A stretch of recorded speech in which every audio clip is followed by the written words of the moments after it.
right? And what is the role of a writer? Look, I'm a writer. I'm not a politician. I'm not an economist. I'm not a demographer. What I can do is write. We are canaries in a coal mine. And so all over, throughout history, writers have said things that are unpopular. I'm not a PR flack. My job is to see things as I call it.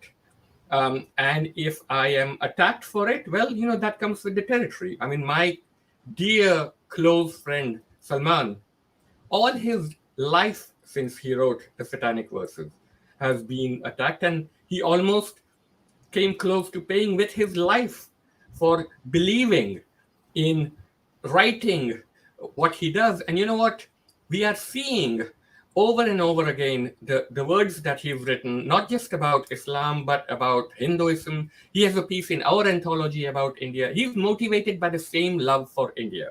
He will call it as he sees it in whatever country, and so do we as writers. This is what we do. This is our dharma. Yeah, and I think that's fair enough. And in fact, since you mentioned Salman's contribution to this anthology, I want to actually bring up what he has written, just some sort of key sentences that really stayed with me. And Salman basically talks about the dream of fellowship and liberty that he believes is dead or close to death in India. This is from the same Pen America anthology on India at 75. As Suketu said, he has always been someone who's never pulled his punches. And this time, this is more than acerbic. It actually sounds anguished. He writes, "A shadow lies upon the country we loved so deeply." And the final sort of kicker, as it were, is the cruelest blow. And I call it cruel because this is the sentence that really haunted me, is the one that you're going to see on your screen shortly. He says, "Hindustan isn't Hamara anymore." So that idea of the inclusive, all-encompassing, all-embracing India, according to Salman Rushdie, is fading and fading fast.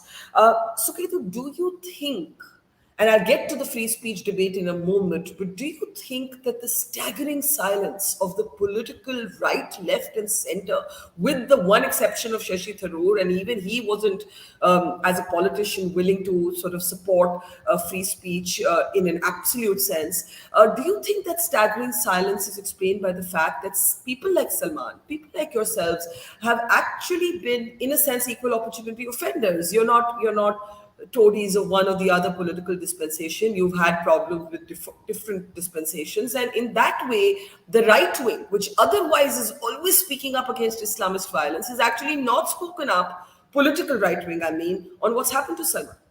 I think it's shameful. I think it's shameful that India's politicians haven't spoken up in defense of Salman. Look, there's no Islam exception to free speech.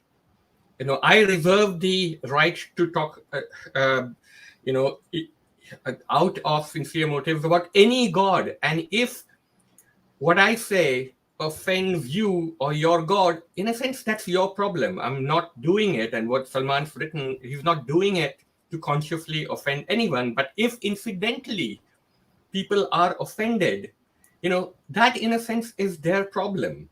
We can't have a country in which before we write something, before we say something, we have to carefully calibrate who might be offended. Look, if I say, it is cold outside my window, it might offend someone who resolutely believes that it is warm outside.